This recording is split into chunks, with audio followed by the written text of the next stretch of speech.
दो राष्ट्रीय दलों के बीच एक आजमाया हुआ नाम नवीन परिहार। मेरा हक न्यूज में आपका स्वागत है। जब दो बड़े राजनीतिक दल आमने सामने हों, तो मुकाबला कड़ा होता है। लेकिन इस बार चुनावी समर में एक ऐसा नाम भी सामने आया है जो पहले से जनता की कसौटी पर खरा उतर चुका है। हम बात कर रहे हैं नवीन परिहार की, जो इस बार एक बार फिर जिला पंचायत सदस्य के लिए चुनावी मैदान में है, इस बार भी निर्दलीय रूप में। नवीन परिहार कोई नया नाम नहीं है। इससे पहले भी वे पूरे 5 साल अपने क्षेत्र से जिला पंचायत सदस्य रह चुके हैं और जिला पंचायत उपाध्यक्ष के पद पर भी रह चुके हैं और उनका कार्यकाल ईमानदारी, जनसेवा और जमीनी कामों के लिए जाना गया। सड़क, शिक्षा, पानी और स्वास्थ्य जैसी जरूरी सुविधाओं को उन्होंने प्राथमिकता दी और क्षेत्र में कई छोटे बड़े विकास कार्य करवाए। जनता से पूछने पर भरोसा इस बात से झलकता है कि दो राष्ट्रीय दलों के बीच होने वाली सीधी टक्कर में भी लोग आज नवीन परिहार को गंभीर विकल्प मान रहे हैं। उनका कहना है कि जो व्यक्ति बिना किसी दल की छतरी के सिर्फ जनता के भरोसे 5 साल टिक सकता है, वो ही असली जनप्रतिनिधि है। नवीन परिहार इस बार भी अपने सभी ग्राम पंचायत में घर घर जाकर लोगों से मिल रहे हैं, उनकी समस्याएं सुन रहे हैं और उन्हें विश्वास दिला रहे हैं कि पहले जैसा काम आगे भी जारी रहेगा। नारे नहीं, काम की राजनीति करने का जो उनका अंदाज है, वो युवाओं और बुजुर्गों दोनों को पसंद आ रहा है।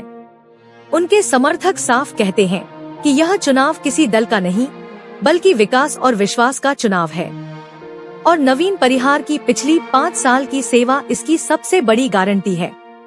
अब देखना यह है कि दो राष्ट्रीय दलों के बीच खड़ा यह स्थानीय सशक्त चेहरा जनता के वोटों का असली हकदार बनता है या नहीं।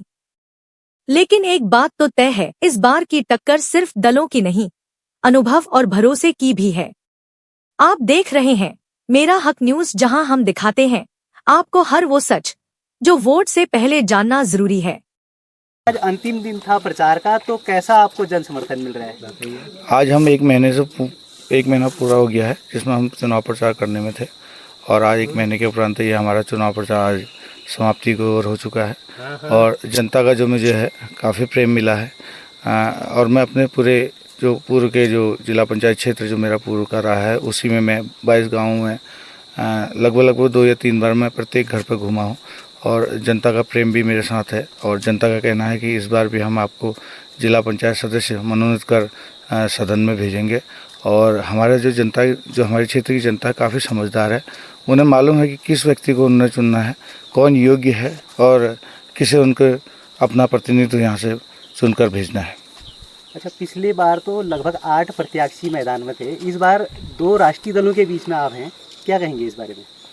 पिछली बार 8 प्रत्याशी मैदान में थे, तब भी जनता ने मुझे प्रेम दिया और सभी को पीछे रखकर मुझे आशीर्वाद दिया, इस क्षेत्र से जिला पंचायत सदस्य बनने का मौका दिया।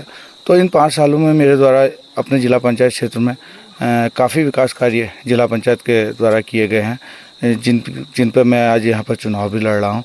तो मेरा जो कहना है कि मैंने कार्य किया है और कार्य के साथ साथ मैं जनता के सुख दुखों में उनके साथ खड़ा रहा हूँ। तो यही कारण है आज की आमने सामने की जो टक्कर नज़र आ रही है, लेकिन जनता ने मुझ पर भरोसा जताया है और वह पुनः मुझे इस जिला पंचायत क्षेत्र से चुनकर सदन में भेजेगी। पिछली बार जो आपने कार्य किए हैं, लगभग कौन कौन से कार्य किए होंगे आपने अपने क्षेत्र में?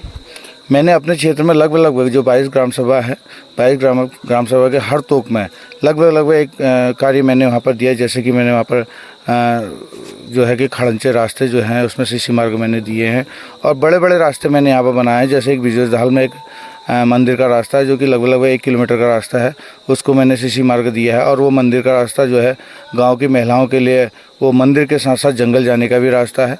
और उसके अतिरिक्त जो है कि जहाँ पर भी मुझे लगा कि मुझे बजट देना चाहिए तो मैंने दिया और मैंने ज़्यादा से ज़्यादा बजट उन जगहों पर दिया जहाँ पर कभी कार्य नहीं हुए और नए कार्य मेरे द्वारा किए गए और उन जगहों पर ज़्यादा बजट दिया गया जहाँ पर कि ज़्यादा से ज़्यादा जनता लाभान्वित हो। और मैंने किसी को भी निजी सहयोग नहीं दिया। मतलब कहने का मतलब है कि जिस तरीके से अधिकतर लोग क्या है कि निजी रूप से बजट देते हैं और वो एक व्यक्ति को ही वो काम आता है, इस तरीके का मेरे द्वारा कोई भी काम अपने जिला पंचायत क्षेत्र में नहीं किया गया। अच्छा, अब अगर आप जीतते हैं तो सबसे पहले प्राथमिकता क्या होगी आपकी? क्योंकि मेरी जो है इस समय जो है मेरा मुद्दा ही जंगली जानवरों का है, सूअर और बंदर। आप देख भी रहे हैं कि सबसे ज़्यादा जो है सूअरों का आतंक जो हमारे जिला पंचायत क्षेत्र में भी है। मेरे जिला पंचायत क्षेत्र के लगभग पहाड़ के सभी ज़िलों में सूअरों का और बंदरों का आतंक है, जिसके लिए सरकार को एक ठोस नीति बनानी भी चाहिए। तो पहला मुद्दा तो मेरा यही है, क्योंकि ये स्थानीय मुद्दा है। हम जो है कि रास्ते खड़ंचे ये चीज़ तो बनती रहती है, लेकिन जो जनता से जुड़ा हुआ, जो दिल से जुड़ा हुआ जो मुद्दा है, ये यही है कि वो जंगली जानवरों से निजात पाना चाहते हैं। ये मेरा प्रथम मुद्दा है। और दूसरा जो मुद्दा है मेरा है, जो कि अपने ये क्षेत्र में गैस की गाड़ियाँ की एक समय पर पहुंचती नहीं है, उनके लिए भी एक समय निर्धारित करना है। इसके अतिरिक्त बिजली से संबंधित काफ़ी समस्याएं क्षेत्र में हैं, और काफ़ी समस्याएं भी रही हैं, क्योंकि पूर्व के कार्यकाल में मुझे 2.5 साल ही कार्य करने को मिला, क्योंकि 2.5 साल जो है कोरोना में व्यतीत हो चुका था, और क्योंकि 2.5 साल का ही बजट मिला, तो उसी में मैं इतना कार्य यहाँ पर कर पाया।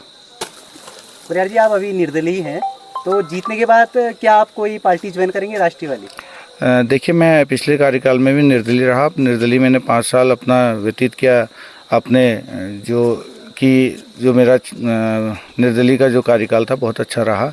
और वर्तमान समय में मैं अपने क्षेत्र विकास के लिए, जो मेरे क्षेत्र को सोचेगा समझेगा और मेरे क्षेत्र विकास के लिए जो भी पार्टी आगे आएगी, मैं उसका साथ दूंगा।